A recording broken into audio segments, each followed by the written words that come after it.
1958, 1995, 2017 supreme കോടതി വിധികളിൽ എല്ലാം 1934 സഭാഭരണഘടന അനുസരിച്ച് മലങ്കര സഭയിലെ എല്ലാ പള്ളികളും വിധിക്കപ്പെടുന്ന വിധി ഉണ്ടായിട്ടുണ്ട്.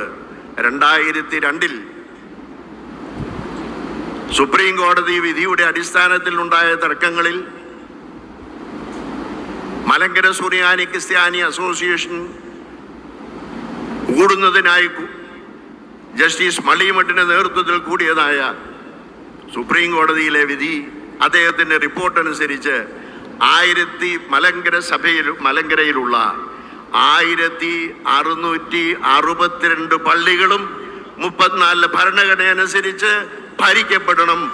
അത് നടത്തുവാൻ മലങ്കര സഭയുടെ മക്കൾ എന്നും പ്രതിജ്ഞാബദ്ധമാണ് എന്നുള്ളതിന് ആർക്കും സംശയം വേണ്ട. ഈ വിധി സംഗ്രഹത്തിൽ നിന്ന് പറയുന്ന ഈ സത്യം, സുപ്രീം കോടതി വിധിയുടെ ഈ സത്യം ഈ നാടിൻ്റെ നിയമമാണ്. ഇതിനെ മറികടക്കുവാനായിട്ട് ചർച്ച് ബില്ല് വരുമെന്ന് പലരും പറഞ്ഞ് കേൾക്കുന്നുണ്ട്. Your excellency, Honorable Governor of Kerala, it is a well accepted fact that the Supreme Court judgment is the law of the land. If any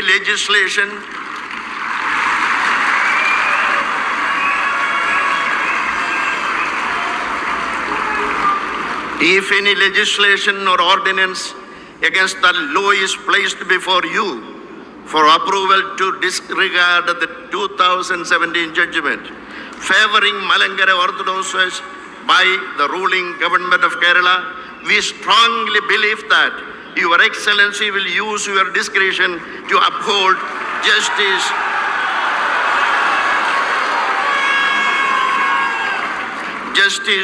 due to Malankara Orthodoxers.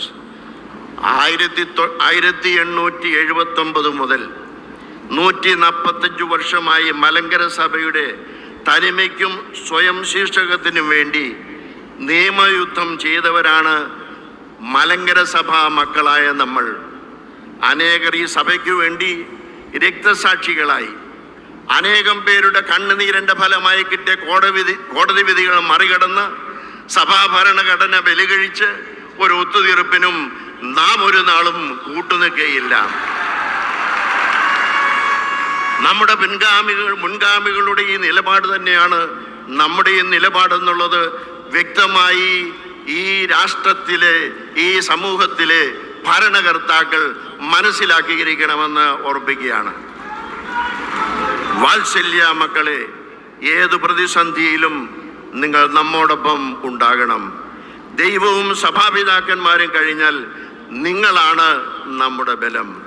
Supreme കോടതി വിധിക്കും സഭാ ഭരണഘടനയ്ക്കും ഉള്ളിൽ നിന്നുകൊണ്ടുള്ള സമാധാന ചർച്ചകൾക്ക് സഭ എന്നും തയ്യാറായിട്ടുണ്ട്, ഇന്നും തയ്യാറാണ്, നാളെയും തയ്യാറാണ്. പക്ഷേ സഭയുടെ അസ്ഥിവാരം തോണ്ടുന്ന ഒരു സമാധാന സമിതിക്കും ഞങ്ങൾ കൂട്ടുനിൽക്കുകയില്ല. അതുകൊണ്ട് ചർച്ച് ബിൽ വന്ന് ഞങ്ങളെ സഭയുടെ സ്വാതന്ത്ര്യവും തനിമയും നഷ്ടപ്പെടുത്താമെന്ന് വിചാരിക്കുന്നവർ മൂഢസ്വർഗത്തിലാണെന്നുള്ളത് വിചാരിച്ചിരിക്കണം. ഞാനൊരു ഗ്രാമത്തിൽ ജനിച്ചു വളർന്ന മനുഷ്യനാണ്.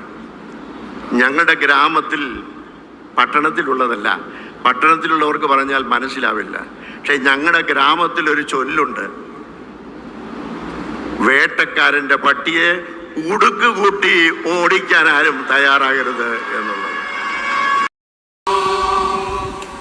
Tirumeni Baba in his speech mentioned about Supreme Court judgment and sanctity of law. I can understand, because even in your internal affairs you have a constitution and you abide by that constitution, therefore your concern is well justified.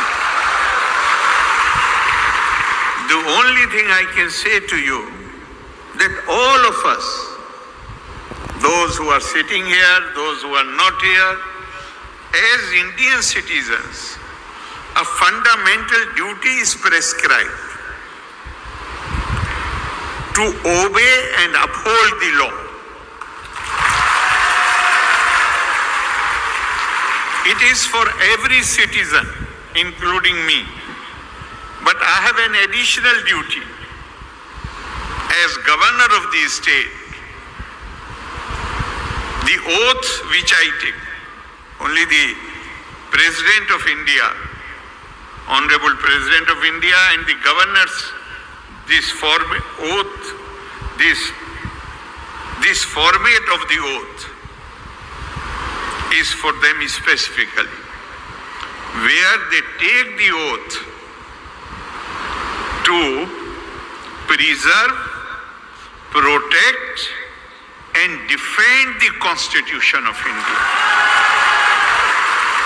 and the laws. And the only thing I can say that all of us are bound by the oath which we take.